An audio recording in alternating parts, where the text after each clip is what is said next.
Welcome to this shortwave radio channel, and we sometimes update the information or update people of what I'm using and things that I've been using.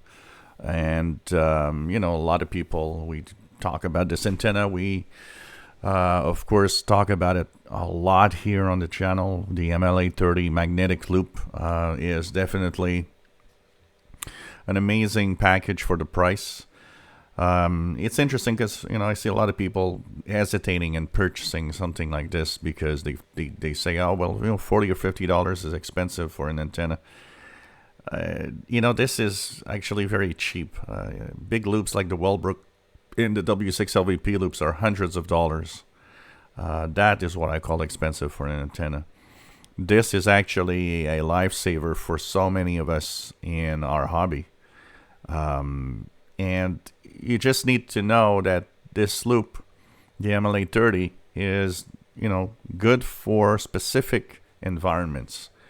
And what I mean by that is if you live in a place where the noise level around you is already very low, an MLA 30 is not a purchase that will be very useful unless you have absolutely no place for an antenna and you're incapable of, having an outdoor antenna of any kind.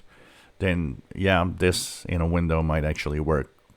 But in low noise environments where you can put, dozens of feet of wire outside, you'll have better performance with that than you will have with an MLA 30. The MLA 30 is more of an antenna for people that live in high noise environments, like I do.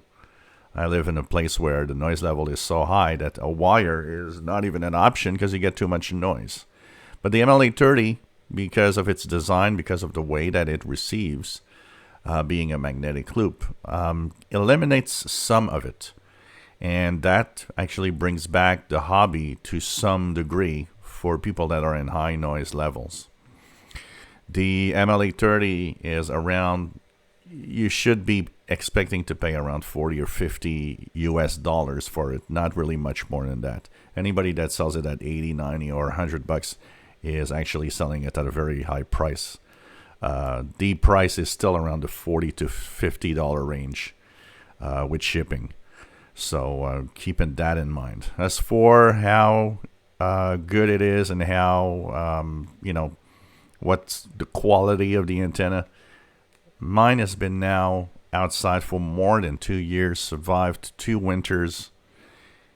It is not degraded in any way. It still works great. And I think it shows that it's well built for the purpose of having it outside. It's an amplified antenna, so of course it requires power. There's a little bias T box that comes with it that requires a 5 volt from any power supply that has a USB socket on it. I still recommend this antenna highly because it really works very well for what it is. And I still think it's a great buy. And, at that price, you're getting a very interesting package. You just have to set it up outside, of course, where the noise will be the lowest possible. It is a directional antenna, so you can technically have a rotor or have a way to rotate the antenna if you want.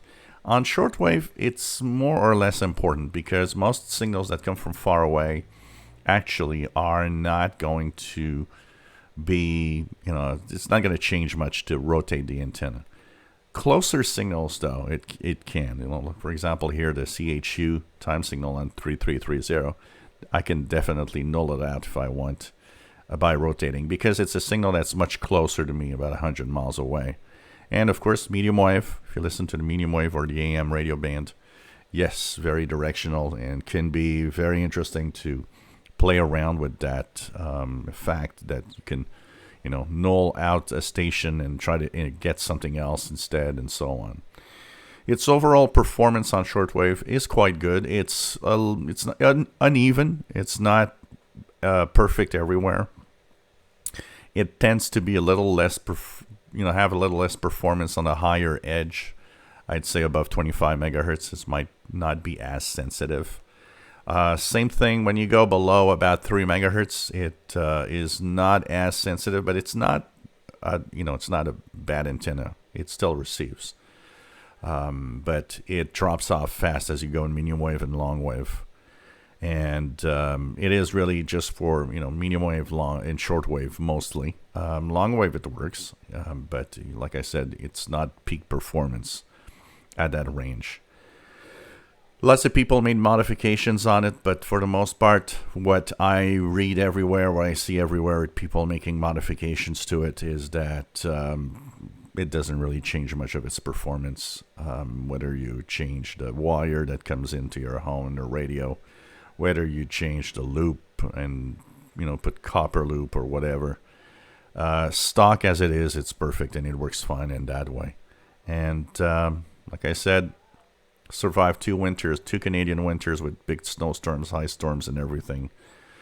It just is a really, really nice antenna. And the fact that it's not very expensive, you can have more than one for, it's not very big. You can have this and bring it with you somewhere and test it out in the field, or you just have a replacement in case something happens. Still, one of my recommendations as an antenna, the MLA 30 amplified magnetic loop.